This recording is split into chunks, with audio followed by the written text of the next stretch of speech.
Did you know that to this day there have been 38 Godzilla movies released? Much to my surprise, the best rated among them is not the iconic 1955 black and white original, but rather the 2023 release, Godzilla Minus One. This film not only received critical acclaim, but has also resonated strongly with audiences, earning near perfect scores of 98% from both critics and viewers on Rotten Tomatoes and an impressive 8.2 on IMDb, alongside setting numerous box office records. The movie, created in vibrant color with stunningly realistic visual effects, brings a new level of terror to the screen. So you might ask, if this is the case, then what's the point of this video, right? Well, you see, despite the modern appeal of Godzilla Minus One, many fans still find the original black and white film more disturbing. And there is more. After releasing Godzilla Minus One, director Takashi Yamazaki decided to remaster the movie in black and white to elevate the fear even more. This version, shown in theaters for a brief run in January 2024, proved to be even more frightening. Yamazaki shared that even the team members working on it would get goosebumps, because in many ways, it does feel like a different film. So today, I'm exploring the reasons behind this intriguing effect. Why does making movies black and white change the way we see them? And how does it make Godzilla and other movies feel even scarier? The most obvious thing that can come to your mind is that colors typically imply brightness and joy, while white, gray, and black invoke somberness and melancholy.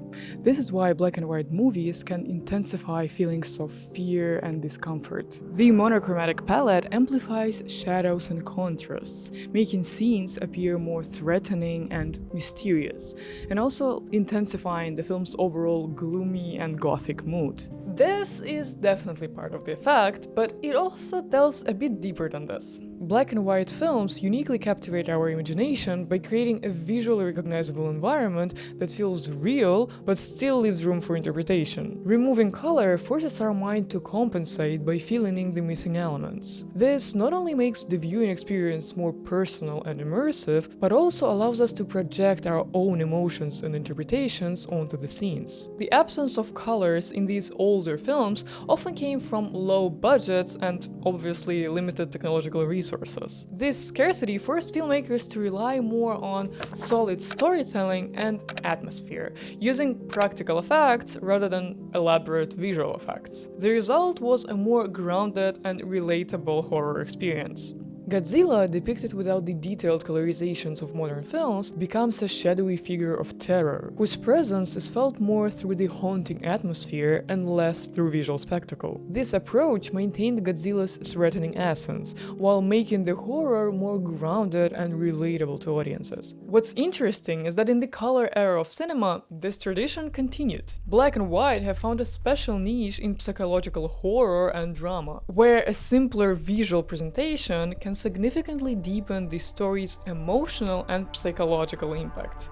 For example, Martin Scorsese's classic Raging Bull uses black and white not just to reflect the 40s and 50s settings, but to spotlight the protagonist's internal struggles. He used stark, contrasting visuals to reflect emotional turmoil rather than the physical brutality of the boxing scenes. These softened the graphic violence and amplified the personal conflict, thereby making the emotional impact of the film deeper. Contemporary directors like Robert Eggers and Ben Wheatley also utilize this format. Eggers' 2019 film The Lighthouse and Wheatley's 2013 film A Field in England use black and white not just for stylistic choices, but to let the tension of the atmosphere take the lead.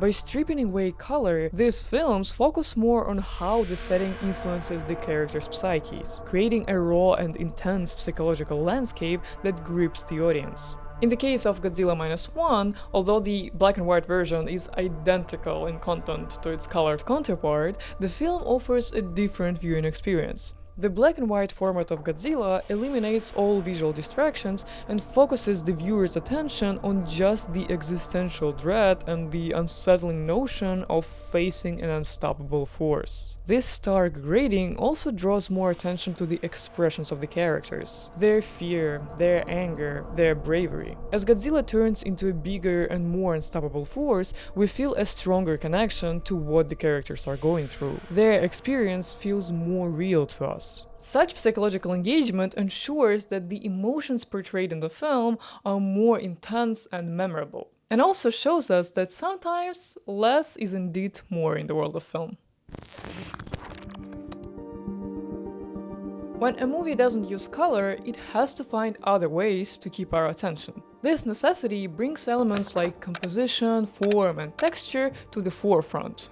During the black and white era, directors were of course aware of the importance of visual elements and carefully designed their films to enhance these aspects. They employed gradients of light, shadow, and darkness not just to explain or show something, but rather to suggest and imply, which of course invited audiences into deeper engagement with the visual storytelling. Shadows became a very powerful and very popular technique in horror movies of the black and white film era. Without the distraction of colors, our attention is drawn to what hides in the shadows, the unseen that provokes imagination and heightens the suspense. This technique was famously employed by the master of suspense, Alfred Hitchcock, in his iconic film Psycho, where shadows and sharp contrasts between light and dark play a critical role in building tension. Similarly, the 1934 film The Black Cat uses deep shadows to underscore its dark themes of revenge and paranormal activities. The film uses shadows not just as a visual tool, but as a symbol of lurking dangers and the twisted psyche of its characters. In Nosferatu, an adaptation of Bram Stoker's Dracula, shadows create a striking effect as well. The iconic scene shows Count Orlok's shadow moving up a staircase, demonstrating the power of black and white cinematography to evoke a chilling and creepy mood. This imagery was so powerful and memorable that it has become a lasting symbol of horror cinema.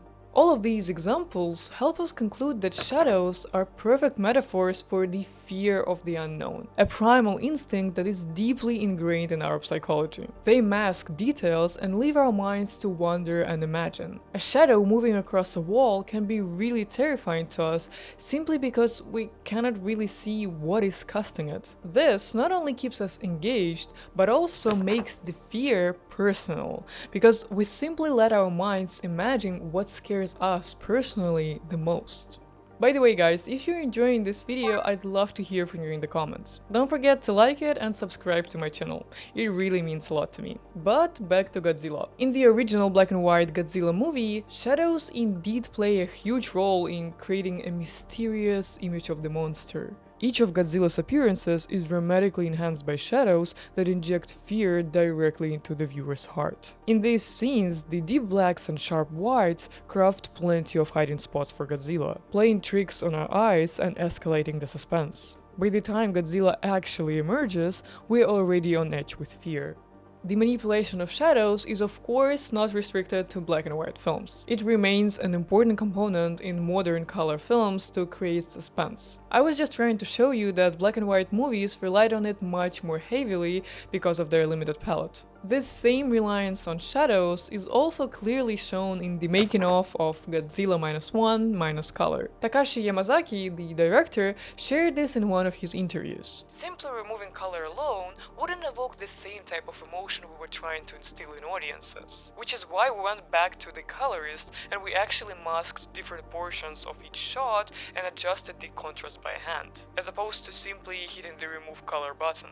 This careful manipulation of contrast that Yamazaki described ensures that the film has enough shadows and has them exactly where they are needed, so that the removal of color enhances rather than decreases the emotional depth of the scene. And this specific case also brilliantly proves that black and white filmmaking is more than just the absence of color. It's an art form that skillfully plays with visual elements to tell a story.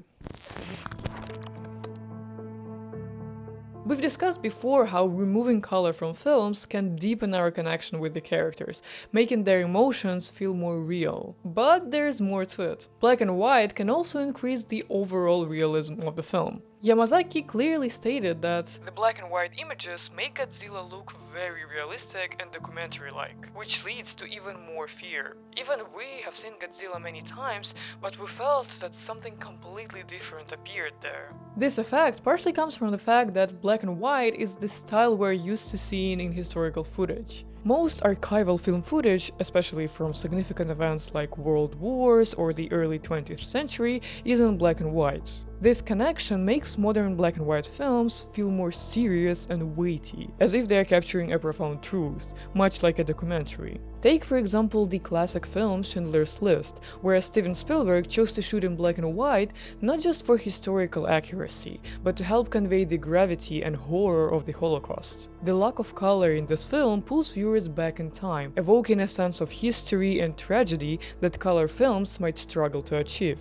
So, if we watch Godzilla -1 color, the use of black and white makes it feel like historical footage, strengthening the link to Godzilla's beginnings in 1954. At that time, Japan was still dealing with the aftermath of the Second World War, and the shadows of nuclear devastation loomed large over the nation. Horror movies, by their nature, reflect the fears that society has at the time, serving as a lens through which we can view collective concerns. In the 1950s, the biggest fear was nuclear war and radiation, a fear that the original Godzilla movie captures really well. Emerging less than a decade after the atomic bombings of Hiroshima and Nagasaki, Godzilla served as a powerful allegory for the devastating effects of atomic bombs and the broader consequences of such weapons on Earth. This era gave rise to a genre of movies featuring mutated insects, alien invaders, and big monsters destroying cities. All of these movies reflected the fear of invasions and nuclear war that people felt back then. Thus, choosing black and white, Godzilla -1 color not only connects back to the memories of the original Godzilla, but also recalls the documentary style that we associate with authenticity. When we watch Godzilla destroy cities in black and white, it almost feels like we're watching real history. It just blurs the lines between fiction and reality, pulling us into a space where the depicted events feel plausible and immediately threatening, enhancing the overall impact and horror of the film. Of course, it won't be fair to say that all films will be scarier in black and white. It also depends on personal preference, individual psychology, background, and the specific story the film tells. But what do you think? Do you have any other thoughts about black and white horror movies and Godzilla specifically? Give this video a thumbs up if you enjoyed my analysis, and subscribe to my channel for deep dives into the hidden insights of movies. I'll talk to you soon. Пока-пока!